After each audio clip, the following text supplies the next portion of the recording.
The court adjourns.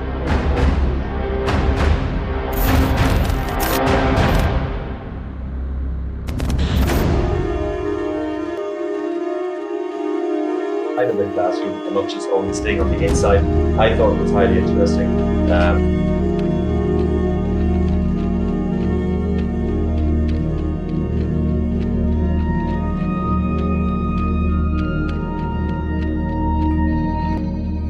Highlighted the extent to which we as a country implemented the Vienna Program of Action over the period of 10 years, that was 2014 to 2024. And our status of implementation is not impressive. It's not impressive at all. We did not manage to achieve 25% of the expected result.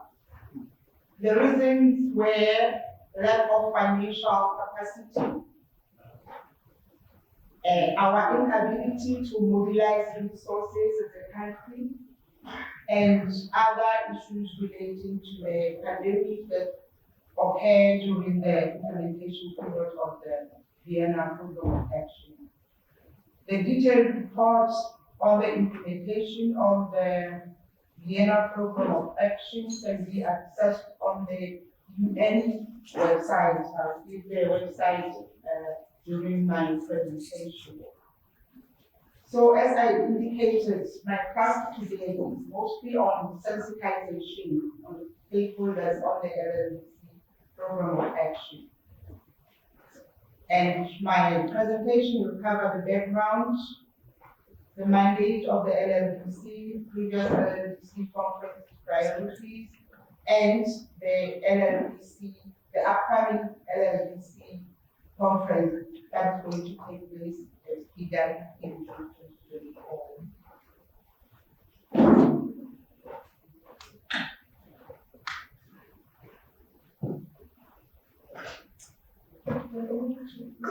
The third slide. So the Landlocked Developing Countries Conference has its roots in international efforts by the United Nations Office of the High Representative for Landlocked Countries to address the unique challenges faced by the countries that do not have direct access to the sea. It is the highest level conference mandated by the Office of the High Representative of the Landlocked Developing Countries to develop programs of action for LLDCs to assist us to overcome the landlockedness challenges.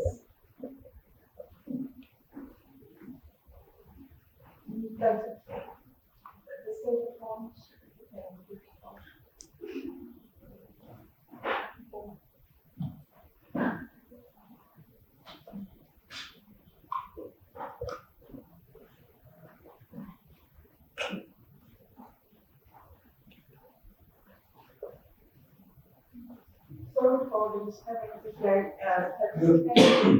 because the fonts to be increased. I don't know, are you okay with the font now?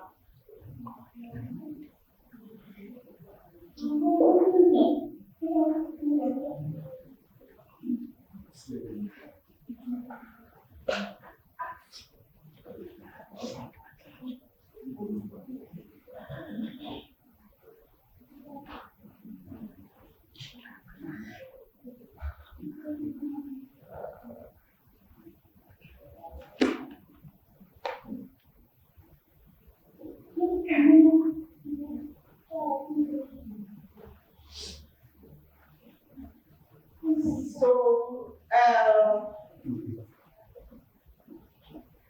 like I mentioned, that the LLDC's mandate is to develop programs of action to assist LLDCs to overcome their landlockedness challenges. These are some of the common challenges that are faced by LLDCs due to their geographical disadvantage. These are just the examples. The list is endless. Private sector knows better. I just made an example of the three common challenges. They are limited transit routes and infrastructure. This hamper efficient movement of goods and increase trade flows as well as economic development. That is slide 4.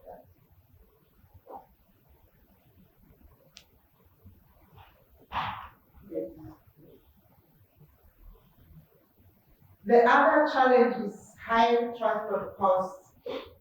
LLDCs, due to longer transit distances, border crossing, and administrative procedures, experience high transport costs that reduce their competitiveness in global markets.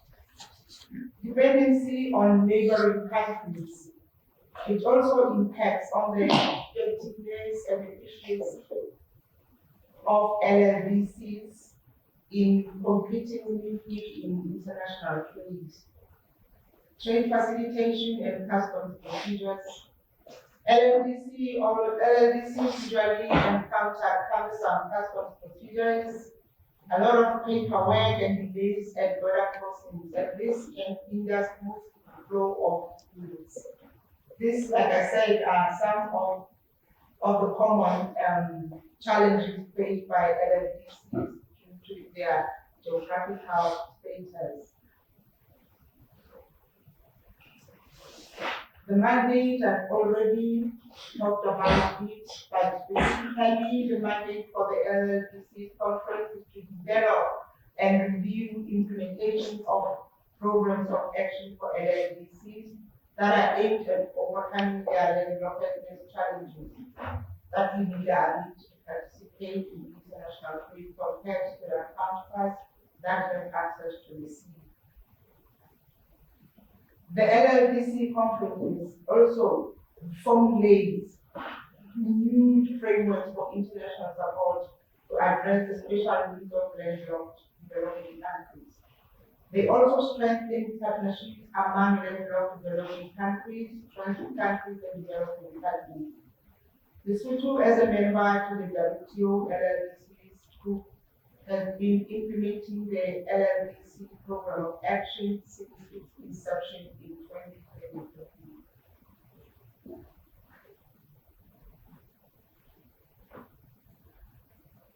The first UN conference on LLDC was convened in Almaty, Kazakhstan in 2003 and adopted the Almaty program of action, which was implemented over a period of 10 years, 2023 to 2030. The focus was on addressing the special needs of landlocked developing countries within a global framework for transport cooperation. It also emphasized on improving transit routes, infrastructure cooperation between landlocked and transit countries. Or usually call it the APOA, the Almaty program of action priorities were as listed in the presentation: fundamental transport and transit issues, infrastructure development, international trade and trade facilitation, international support measures, and resource implementation. Those of us who are concerned with our national trade facilitation roadmap will see that these priorities are integrated into our national trade facilitation program that we are currently implementing.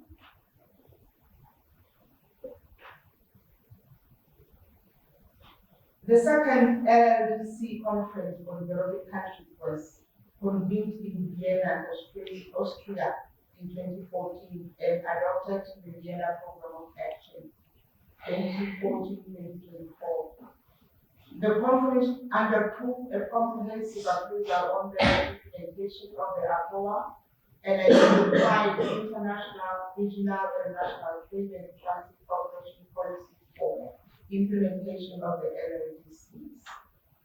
You will realize that for the second program of action, the conference went further to formulate, to review and to formulate new policies to be implemented by the LLDCs as they implement the program of action. This was because the outcome of the APOA report indicated very minimal progress in the implementation. So the second program of action was modified to include recommended policy actions to be followed, to be pursued by LLDCs as they implement their programs of action. Even the priorities for the second program of action are still the same as the program for the previous program of action. The reason is even after implementation of the 10-year program of action, therefore program of action, LLDC's challenges were still the same. We are now coming to the third program of action that will be adopted in Kigali on the third conference on LLDCs. The objective, like the previous conferences, will be to undertake a comprehensive review of the Vienna program of action, to explore innovative solutions, build meaningful partnerships to unlock the potential of landlocked developing countries, and explore different solutions to the challenges. You will realize also that the third LLDC conference will go further to explore innovative solutions and provide and build meaningful partnerships to unlock the potential of landlocked developing countries. This would be the platform for us to share our experiences, our challenges as Lesotho, and learn from other participating members how they overcome the landlockedness challenges. So that is why we are gathered here today to show the importance of these programs of action, the importance of active participation in these programs of action, and more importantly, the importance of effective implementation of the program.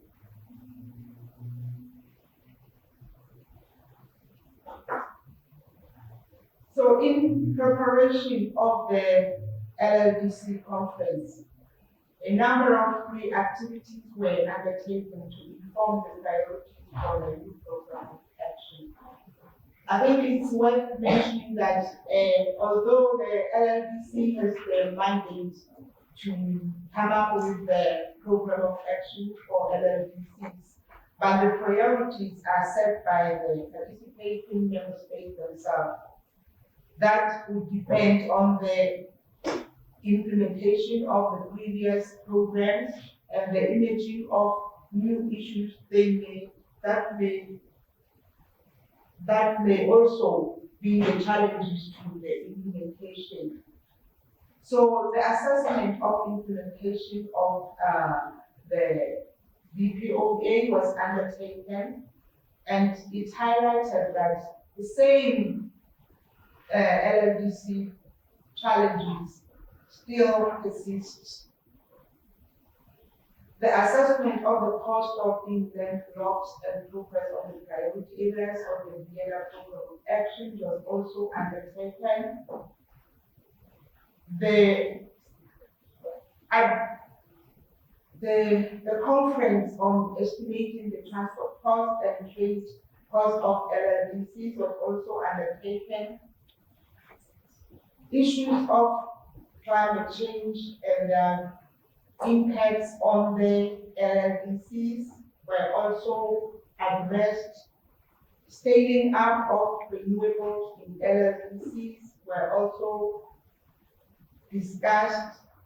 Regional reports on the implementation of the BPO were also considered when developing the new program of action as well as the country reports.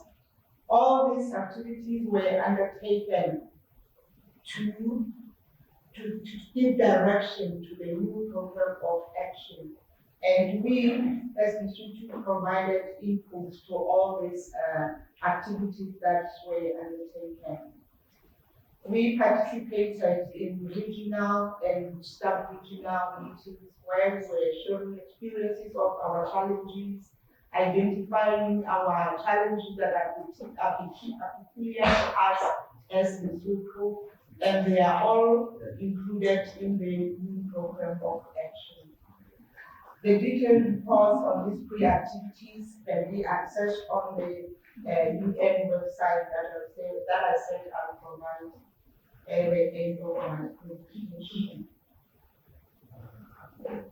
So the new program of action, that will be the Kigali program of action, proposed the following priorities: structural transformation and science and technology and innovation, international trade and trade facilitation, transit and transport connectivity, climate change, risk reduction and environmental degradation, and means of communication.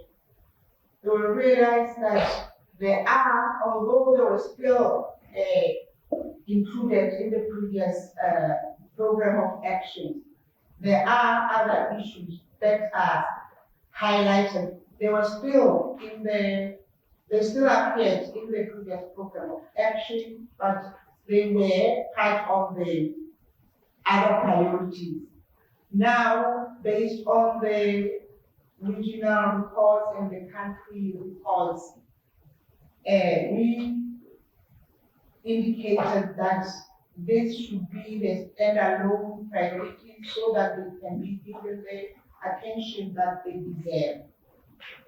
We didn't have climate change in the previous action. It was there, but it cuts, as you know, it cuts across different sectors.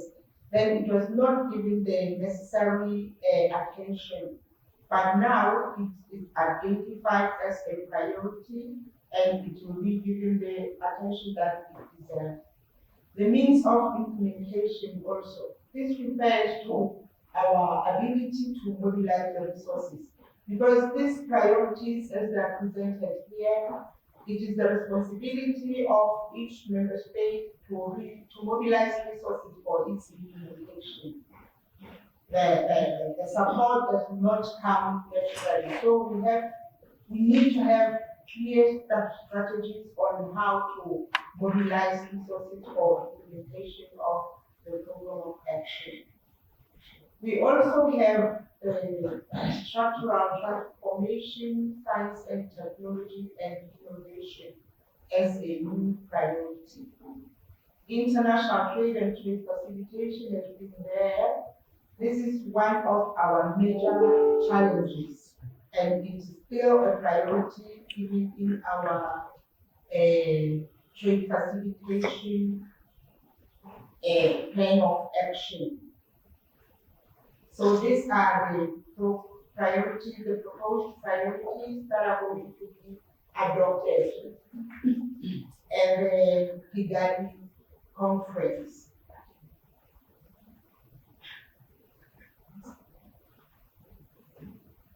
The expected LLDC outcome will be the first LLDC declaration, the new program of action that will run for the 10-year period 2024 to 2034, a summary of the private sector and investment announcements, the civil society declaration, the youth declaration, and the parliamentarian ministry. All these declarations, we provided inputs in their development. The youth participated in a number of activities that led to the youth declaration. The civil society participated in civil society activities, and the private sector also participated in the preparation meetings for the new program of action. Some of the activities we did not participate physically. We were represented by our mission in New York, but in consultation with us as a national. So our issues are covered in all these declarations, but they will be presented in the conference and will make further inputs, we'll discuss them and before they are adopted.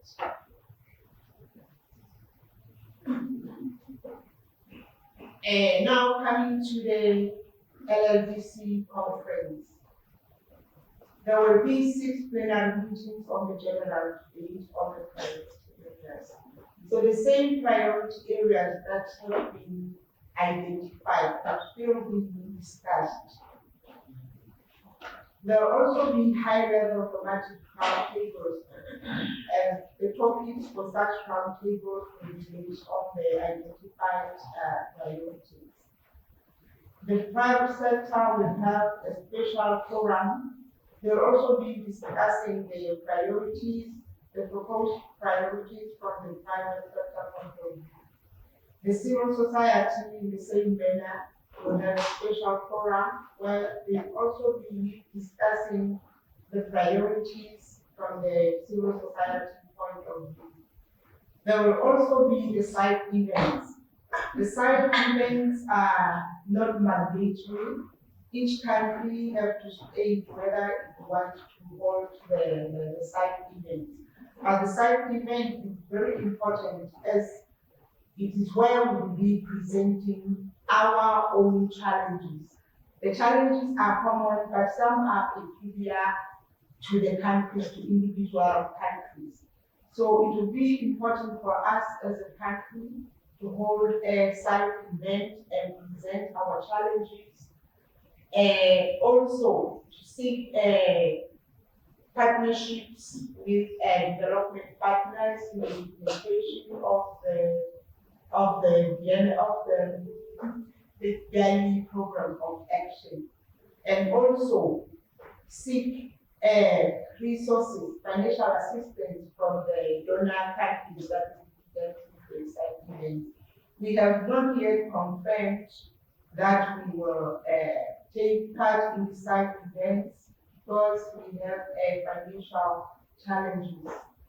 This is one of the areas where we are going to seek assistance this weekend, that we be supported to organize a side event where we will present our challenges as Lesotho, and we hope that we'll have a positive response.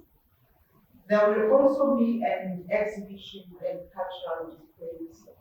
This also we have not committed because for the same reasons of financial resources, we still need to mobilize resources for participation and the exhibitions. The closing date for expressions of interest for participation is the 15th April 2024.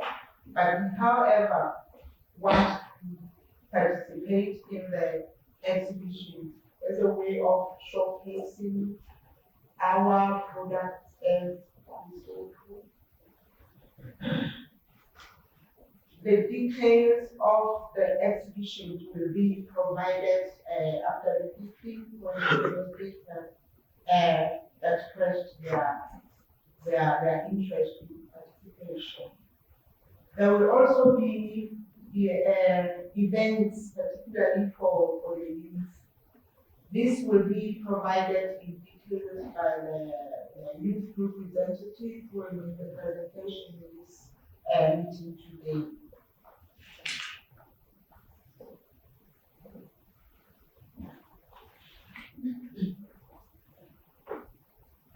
Participation at the LLDC conference will be drawn from the highest level in the position of head of state and government from the participating countries, the real representative from LLDC governments, transit developing countries, donor countries, UN agencies, international organizations, private sector, civil society, academia, and the media. These are all stakeholders in the implementation of the LLDC program of action, although each has a different role. For transit developing countries, we are aware that LLDCs cannot implement this trade facilitation measures alone without collaboration with transit developing countries.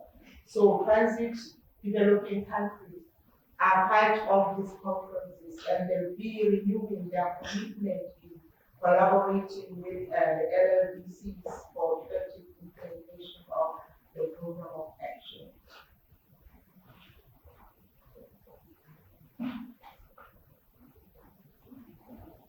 The proposed delegation for participation in the LLDC conference. We, as a proposes that the delegation be in this form. The head of delegation will be led by the Honorable Prime Minister, accompanied by the Ministers of Foreign Affairs, Trade, Agriculture, Communications, Transport, and their experts in their respective ministries. The identified ministries are considered to be key in the implementation of the next program of action. But we will also be guided by the meeting if we have left some of the ministries that we think are also key in the implementation.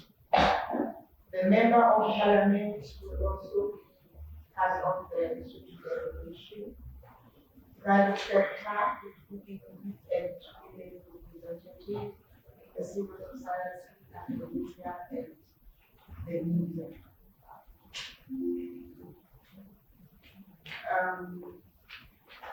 This brings us to the presentation on the background to the LLDC. And as I conclude, I would kindly urge stakeholders to consider participating in this conference, even though their delegates are here in the list. That will help us strengthen our efforts when it comes to the implementation, and it will also provide them with a platform to hear from other participating members, participating countries that have performed well in the implementation of the previous programs of action, the strategies that they put in place, and maybe we can adopt those because, like I indicated, our performance has not been of the implementation of the two previous programs of action. Thank you so much for your attention.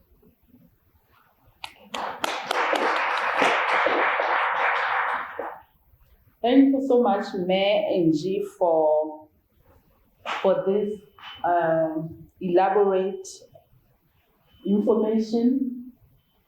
I think you have really indicated and provided information enough for us to understand what the LLDC program is. And Mayor Angie had shown the challenges that the LLDCs face due to their landlockedness. She also showed the priorities for the upcoming program of action as they have been proposed. As she had indicated, there is an inclusion of structural transformation and science, technology and innovation. That really caught my eye because as we try to deal with issues of transit and access to the market needs products to be traded in the international markets. Therefore, structural transformation, I think, is going to be very critical for us as a country. The conference will have 6 plenary meetings and 5 high-level thematic areas. And what that means is for the preparation for a plenary meeting, there needs to be a brief, just showcasing, providing whoever is the head of delegation, and at the moment we're anticipating the arrival of the Prime Minister to lead the delegation, so we have to prepare the brief, almost the same thing as Nigeria presented here, but in a written form, and then later we will probably have to go and make a verbal briefing, make him be also on the same level that we are. And then there will need to be talking points or a speech for that plenary meeting, for the plenary meeting, yes. And the plenary meeting, as we prepare our brief and speech, we have to focus on the theme of the conference. So that is one of the tasks that we have to do as main stakeholders here. We all have to add something to the speech because the LDC agenda, as we have seen, with the priority areas, touches on almost all of our the respective tasks that we have in our respective offices. So with the thematic roundtables, I'm anticipating that the UN will give us guidance on how many we are allowed to participate on. So we choose the ones that are more relevant to the countries. Possibly it will be maybe 3.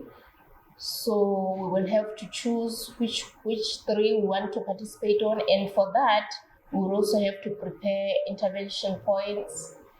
For this one, it's possibly our honorable ministers who will be accompanying the Right Honorable the Prime Minister. They will have to be participating in the, and also to highlight that as the plenary meetings are happening, the thematic roundtables are happening also concurrently. Apart from the opening session, which will be by itself the first main meeting.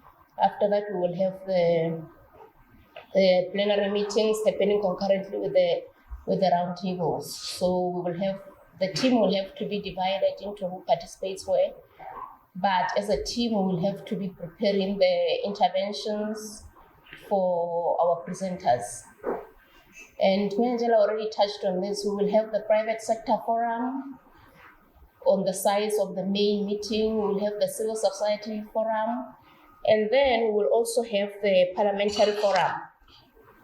The parliamentary forum is also because, as we know, the parliament is the one that holds the implementers accountable. It's the one that therefore ensures that our implementation of these main commitments that we are making in these main conferences are implemented. So there is a parliamentary forum. So our member of parliament who will be here participating will have something to present, showcasing maybe the achievements, including challenges for Lesotho, and mapping the way forward on how we can achieve or fully implement the new program of action. There will also be a ministerial meeting on South-South cooperation, and that one will be for developing countries. So for South-South cooperation, we are talking about developing countries helping each other. So there will be that ministerial meeting that will take place, and we will have to have interventions here because, as we are seeing, our traditional development partners, the funds coming from there are dwindling, and we understand it's because of the current climate, finance climate. So we have to be more see how we can source more funds from the other non-traditional funders. So that's why South-South cooperation is picking up.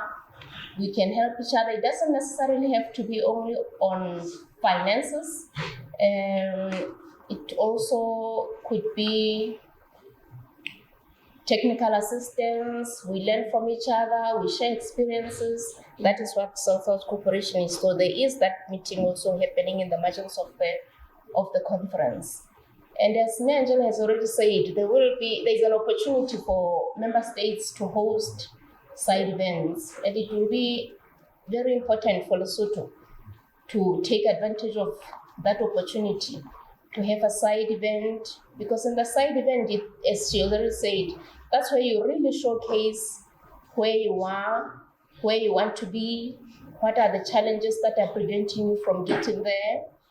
So we need to really explore that opportunity going forward. It is a very important event for us, and we do not want to miss that opportunity. There is also going to be an opportunity to showcase or to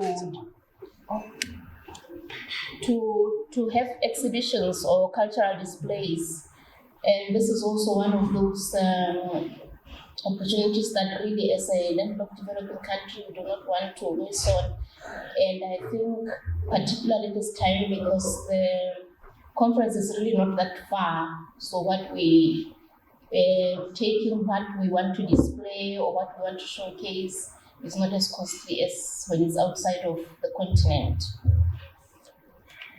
That is what I have on the preparations. So now I want to move to that part of resource mobilization or funding mechanism. To participate in this meeting, as we have heard from Angela's presentation, and looking at the priority areas, they're very broad. They cover a lot of areas. They tap on almost all of our areas of coverage. So there is need for assistance to participate in this conference. Already what we have, the United Nations has provided support for the travel of 6 participants from Lesotho. And those is the head of delegation, the member of parliament, our permanent representative in New York, the LLDC focal point, the civil society and youth representatives. Those the UN is already committed to sponsoring their participation. And if we decide to have a side event or the showcasing of the exhibitions, there is technical support provided by the UN. What I mean by that is the UN already has provided will have a room provided. They will have the equipment. What the member state will need is to have the material advertising the side event. They will need to have, if there is a possibility for projection like we have here, they will need to have their own computer. But technical support is there. Also on this technical support, it is also needed as we prepare for participation in the main event while we are still here at home. We need the technical support, things like what we are having already now, this meeting. We need this support for venues and refreshments like we are having here, and the equipments to do the job. Now I move to what the assistance we need for the main event. We will have, apart from those people who are already supported up there, there is need for travel support for 4 officers from those mentioned ministries: Foreign Affairs, Trade, Finance and Development, Planning, and the Ministry of Transport. And then for the side event, when a decision has already been made, there will be a need for travel support and logistical expenses. For that, we will have maybe 6 speakers who will be speaking on the side event, and all those 6 will be made of representatives of different ministries. We will have a side event organizer and on-site contact person. Those 2 that I'm mentioning are already included in the requirements of the hosting of the side event, which is something communicated by the United Nations. We will have the publicity materials, whatever we want to display, whether it's brochures, whether it's flyers, whether it's banners. Those are needed because it is our responsibility to ensure that people know what the side event is about, because there will be many side events and we need to make it in a way that people choose the one that we are hosting. There will probably be need for some form of equipment, as I said, a laptop for that matter, but I think when a decision has already been made on this particular thing, we will know what really we need. But those are the main needs that we have in preparation for the side event. And for the exhibition, there needs to be people who are full-time, the men in the stall or the exhibition desk. So we need 2 people who are there, and these people are the ones who are supposed to be, or we are expected to be, conversant on the issues that we are trying to sell to partners, to participants in the meeting, potential investors. So we need them to be able to be there. So also we need the printed material, because as you are telling people something, they need to leave with something that will keep reminding them of what you said about Lesotho, what is important about Lesotho, how can we partner with Lesotho, what does Lesotho need. I think I already said about the preparatory meetings before we go, because we will have to have many of those as we do back and forth of the draft speeches, as we come together to see how we can make sure that we participate effectively in the meeting. I would also like to highlight here that we have been, when I say we are in Lesotho, has been elected as the vice president of the LLDCs. And that means our responsibilities in this LLDC's agenda has increased. So we have to make sure that as we participate in this meeting, we are not just making speeches, but we have to make our voice heard. We have to leave a mark, because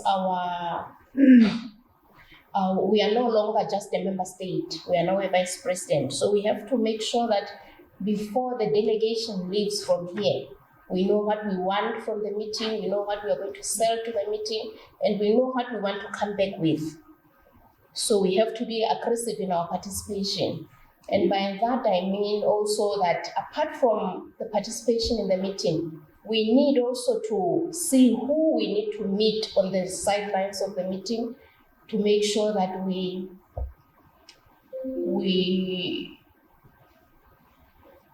our implementation of the program of action is effective. We need partners in this implementation. It's a job that we cannot do alone. Already we are least developed, so landlocked developed is also another challenge. So we need our partners in this. So we need to see, apart from speaking and telling what our challenges, our achievements, what we are looking for going forward, we also need to see people on the sides of the meeting. So what I mean by we need to be aggressive, we need to see who we want to meet when we are there, so that we can see how they can help us to make this one more successful. We heard from Angela that we didn't do so well in the past programs of action. We need to do better on this one. Yes, the past ones, apart from maybe other challenges, we were challenged also by COVID-19. But this time we really need to see how we can make sure that even if challenges arise, they do not take us back as much as it did with the past programs of action.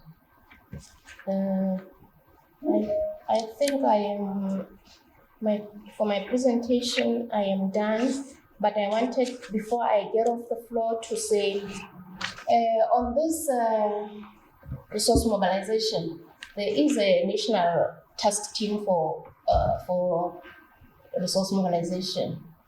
And we have two of the co-chairs in this meeting, and I would like to give maybe Medimpo to tell us about the efforts that we are already making as a country for resource mobilization. And that I think will help us understand also why we need to, when we participate in meetings, we need to see who we meet, who is important or who is relevant for what plan or program we want to implement in the country. And I thank you for your attention.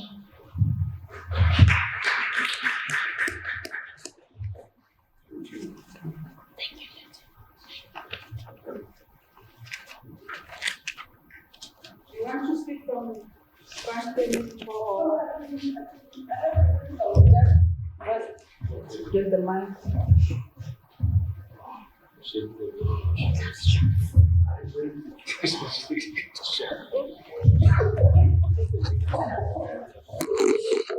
Thank you very much, Program Director. Actually, I had included my 2 slides just behind Mepalisa's slides. So if you, yes, it's still on the same presentation, just a bit lower.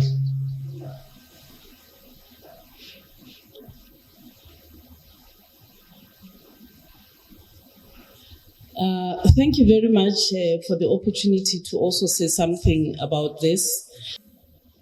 A new team that we came up with, motivated by the work that the WFP was involved in trying to finish their Mepalis.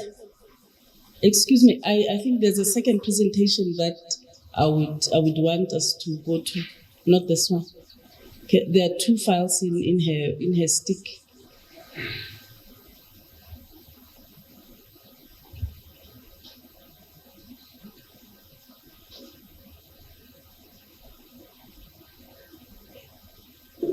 Yeah, that one. It should be towards the end of her presentation.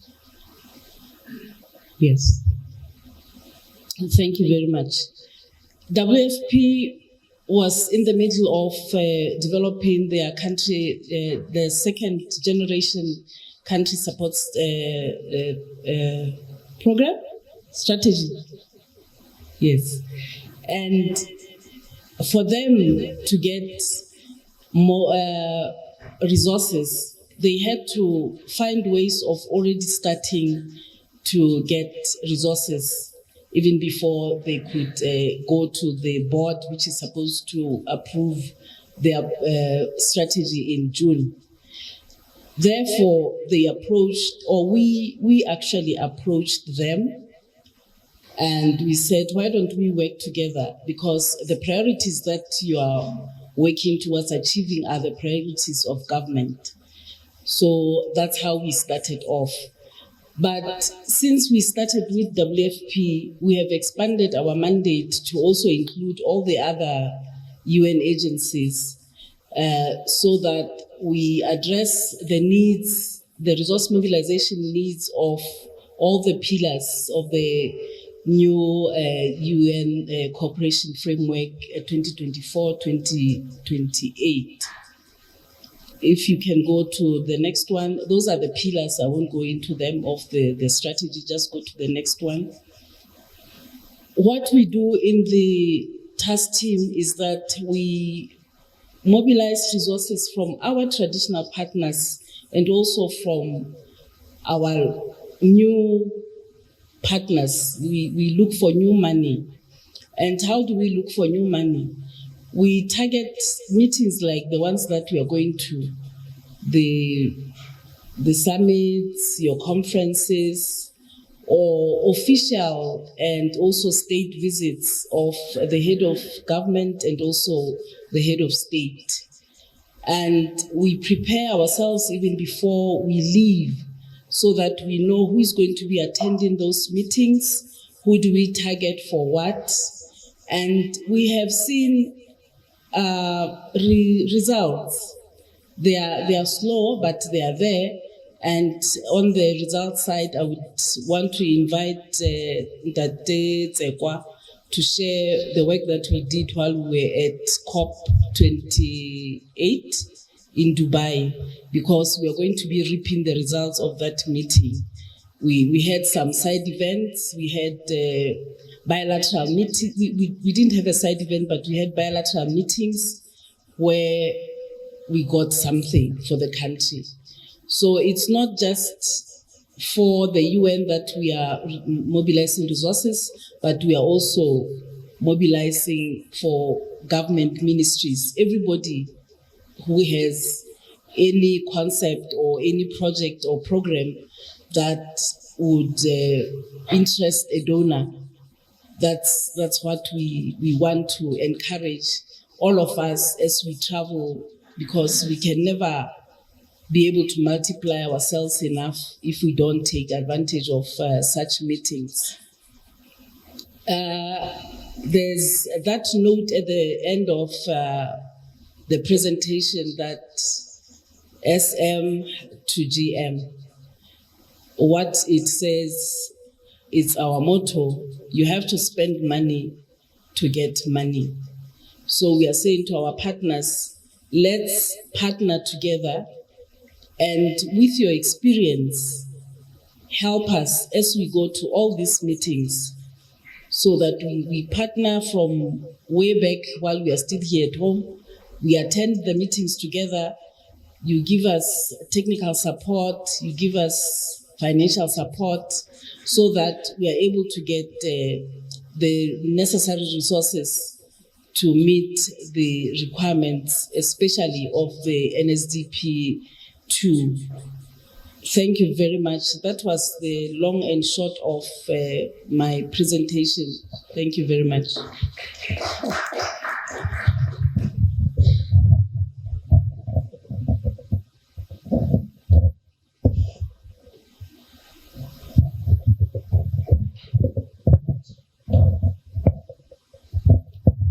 Thank you very much, Bomme from the Ministry of Foreign Affairs.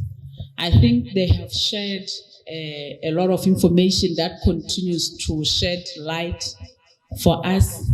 And I think when Mema Tsapa was making a presentation, I was noting here, so do we know these potential partners that we must target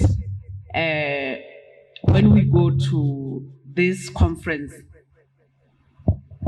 So I think Medimpo is already indicated that as a country, before we leave, we must be in the knowledge of who we are targeting to meet when we get there, so that it's a very strategic approach that we are taking. We know who we are targeting to meet, what we are going to talk about with them, so that we can get a meaningful partnerships for the implementation of this program. I'm going to allow questions or comments if there are any. I see the first hand. I will take 3. If there are 3, we can have 3. Do we have another hand? I see another hand. Medimpo. You are going to speak before they speak? Yes. The co-chair of the new team is actually the meeting. She should be attending later. So I wanted to ask her to add something because actually she's going to go of the school meetings which are held in Washington. And she's already got a mission on Better Mind. Okay. Who is the co-chair? Okay. Okay. I have noted the two hands, but as Madam Paul is indicating, I will ask Mema Musi if she would want to say something before we can take comments and questions. Mema Musi. Experience last year at the Least Developed Countries Conference that was held, the fifth one, LDC 5. And that's how we started working on issues around youth engagement at these high-level UN meetings. So I am going to give us a status of youth readiness for LLDC 3. So it's going to be a quick one. Last year in December, there was a youth advisory group that was formed by the Secretariat in New York, and they built that advisory group with various young people from different landlocked developing countries, and also some of the relevant stakeholders from UN agencies and other youth practitioners. So the aim of building that advisory group was basically to ensure that this upcoming conference is going to be youth friendly, and then also that young people are going to be formally engaged in the processes, which is what we've been advocating for for a very long time. Like I said earlier, that we want young people to be part of the decision-making processes at these UN high-level processes. So that I'm part of that youth advisory group that was formed. There's about So there's about 15 members.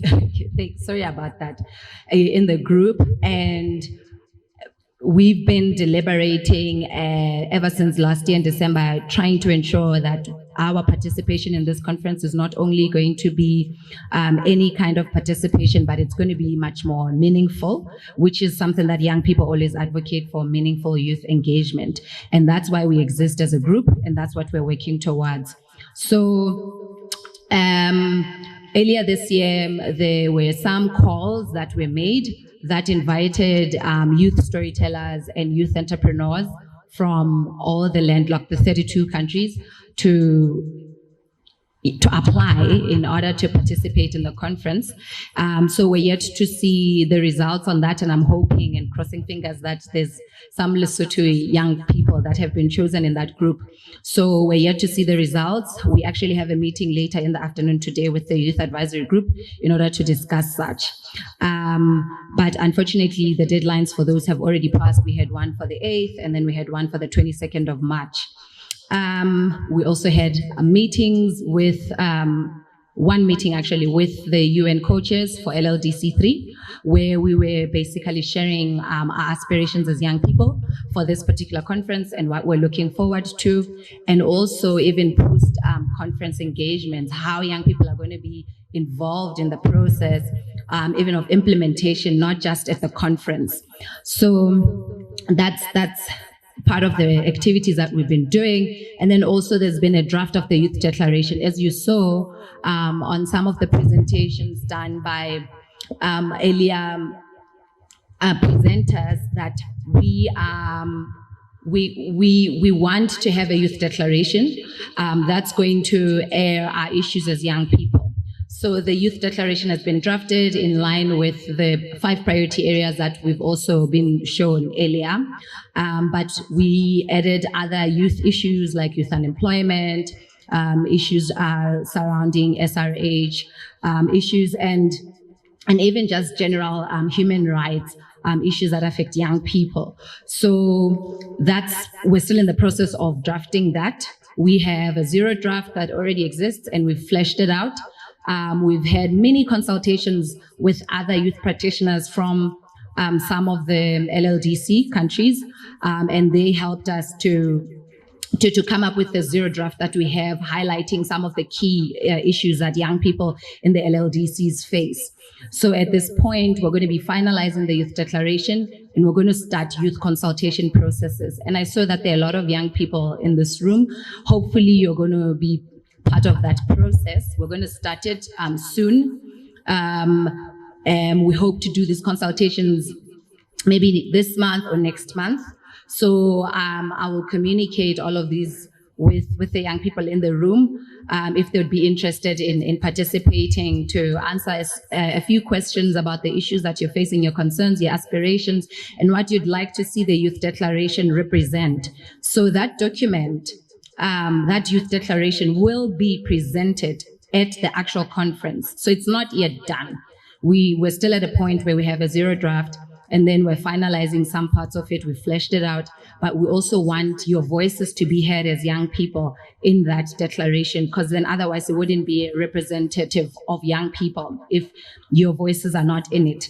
So the other countries are going to be engaging in that process, but I'm hoping that in Lesotho we'll also do our own youth consultation process that will also feed into that declaration. And then we have the youth forum. So as I said earlier, that we're going to be presenting the youth declaration at the actual conference. We're going to have two major activities that young people are going to be participating in on the 17th and on the 19th of June. This is time during the conference, but the 17th is more like the day before the opening of the actual conference. So we're going to have the youth forum. It has a detailed program that is meant to engage young people in the various issues that affect us as young people, but very much still based on and in line with the priority areas that this conference is focusing on. So the youth forum happening on the 17th, and then on the 19th, we're going to have the intergenerational youth dialogue. This is where young people are going to be engaging with the decision makers, the UN high representatives, and various high-level stakeholders, where then we're going to be raising our issues, and hopefully then that's where the adoption of the youth declaration is going to be. And then that's where we're also going to be handing it over to the decision makers. The hope is that we're going to be engaged beyond the conference. So that is very much highlighted in that. We want to be part of the implementation process, not just any type of participation, but a formalized and a meaningful participation. So that's that about the youth forum, and then also post conference engagement.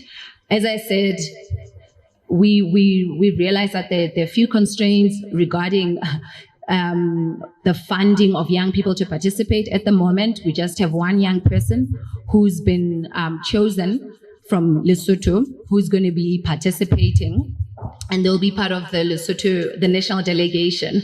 And this was also part of our recommendations that we did earlier with the Secretariat to let them know that we would like our national delegations to at least have one youth representative as part of their delegation. And we were happy to see them taking heed to such and now providing such support.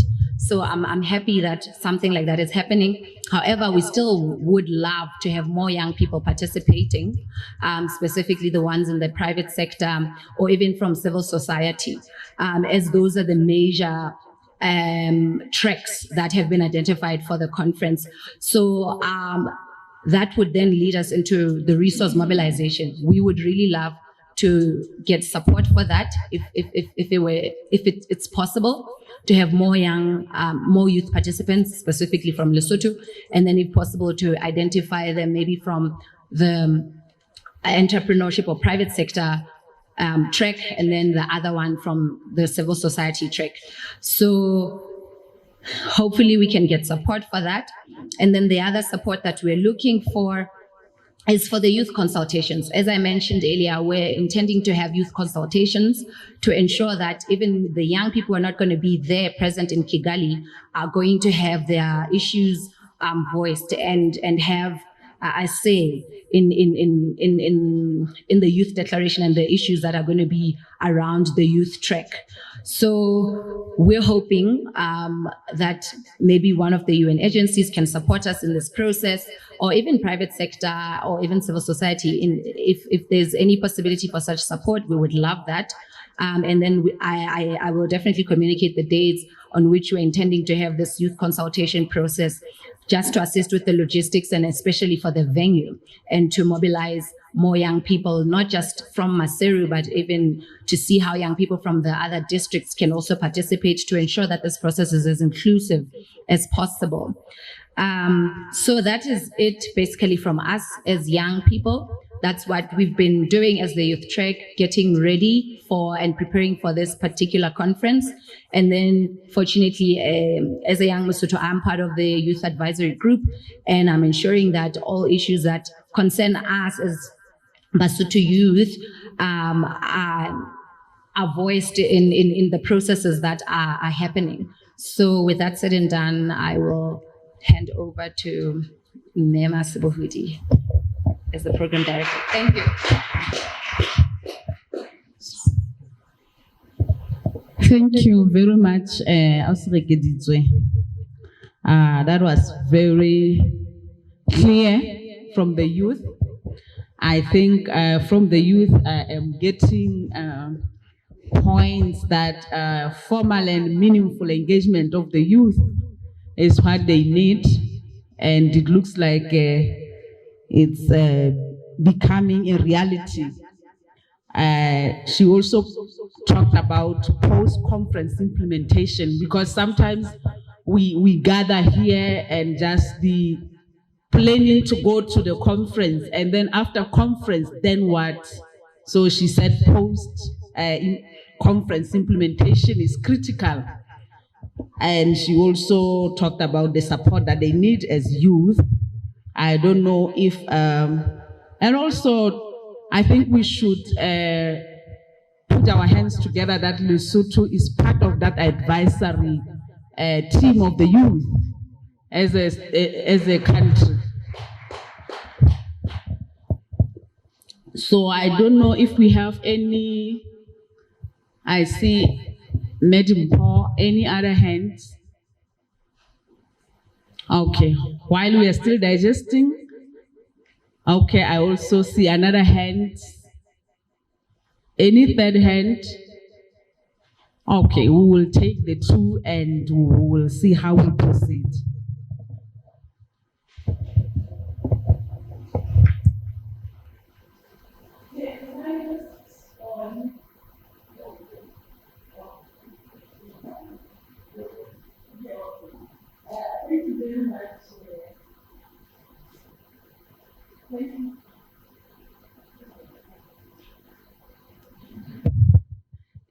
Thank you very much for that elaborate presentation. I've seen you even at Sebabato. I was going to say, actually, the youth are now up and they are acting, and it's very encouraging. We are at the third conference now, and it would have been nice to also see some implementation in between the other two programs that we are now ending now. And I'm encouraged when you say that going forward, that is the plan. I mentioned Sebabato. We've seen a lot of innovation within that platform, and there are other platforms where youth are very active and they do make their mark. It's also saying for the exhibition that we were talking about earlier, that is where you would shine, because you are innovators. You take the country where nobody imagined, and it doesn't have to, we don't have to be taking things, but we have to be taking products that you have, the innovations that you have, and you display them in the way that you understand better. So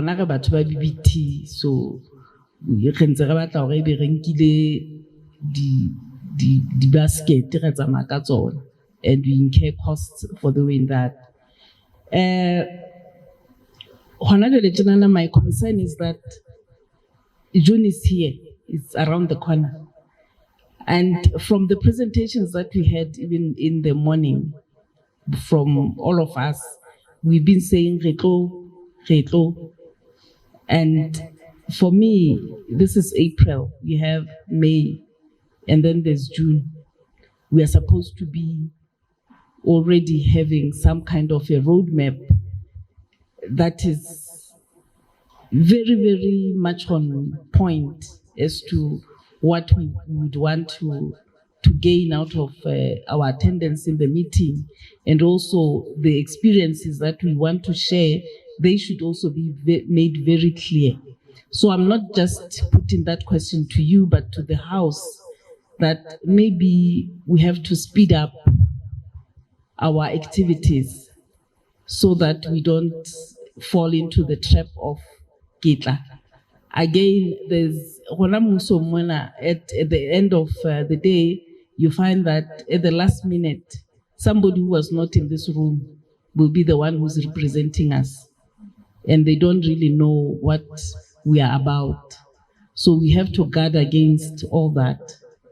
So Nekirifela, as a word of caution, let's also see that there is that danger.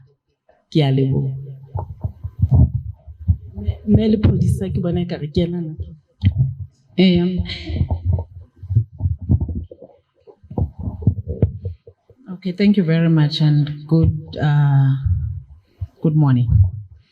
It's 2 minutes to the afternoon. I'm Makadile Podisa. I'm here on behalf of the Lesotho Chamber of Commerce and Industry. I don't know whether I'll take us back, but I think I've listened to all the presentations and the progress that has been shared by colleagues in the room.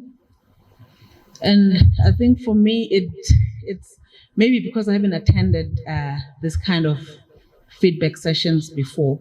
I see that we're talking about 2014-2024 agenda. So I don't know, since 2014, has there been some sessions, or we are meeting now because there's the conference coming? Because like what May is saying, my expectation, or maybe I like to see things. As I said, I work for the office of the UN Resident Coordinator. In that office, I'm responsible for partnerships and development finance. Probably that's why I have to come up and talk to development partners to support the process. But before I come to talk to development partners, a few of them who are here, let me make a few remarks, Madam Chair, or she moved out. Well, the previous presentations indicated some of the outcomes, expected outcomes out of the conference. Among others, we'll have youth declaration, civil society declaration, and others. So it is always important that we have so many conferences in which our country participate, but there's a feeling that most of the time we are ill prepared to make an impact or bring something tangible back home. Hence, it is normally very difficult to implement. We are not very clear. So as the UN, we are proposing for a paradigm shift in the sense that we should know why we are going to the conference, what we are going to do, what we want to bring home from the conference. I think for future we have to organize better, such that, as I said, there are a number of outcomes that we expect, civil society, youth, but as I listened, it doesn't look like we have civil society in here. Well, we have representation of private sector, but well, we have opportunity to implement beyond to invite beyond the Lesotho Chamber of Commerce and Industry. Also to reduce transaction costs, allow me to say that, because the Lesotho Chamber of Commerce at one point might have to organize the same, to pass the same message to her members. And private sector is very important. We're supposed to have private sector. We're supposed to have civil society, more of youth organizations. Even if we have youth as individuals, they come from certain organizations, media and so forth. So I think for future, we have to be very aggressive about these preparations and be clear what we want to do. The second issue is that one would have expected that we came to this meeting at least with some form of a, as some colleagues have said, some form of a roadmap in terms of, and then the roadmap is shared with participants in this meeting in terms of where are we, what kind of activities are we going to have leading up to the conference, and what happens beyond the conference. I think Medimpo said we are late, and indeed we are late. By now, if we still don't know how we are going to source the exhibitions, where are we going to get them, how do we get them, I think we are a bit behind, because by now we should have decided whether we are going to have those and where we are going to have get them. And many others, what we are going to do on the side events, what is it that we are going to do, how are we going to do it, and so on and so forth. But I think we still have some time to accelerate and make sure that all those are in place. There were some presentations about resource mobilization or funding that is required. I have a bit of a worry there in the sense that most of the resources that are being mobilized are for traveling, are for participating in the conference. I think we should go beyond the conference into implementation, because we anticipate out of the conference we will have the probably Kigali program of action.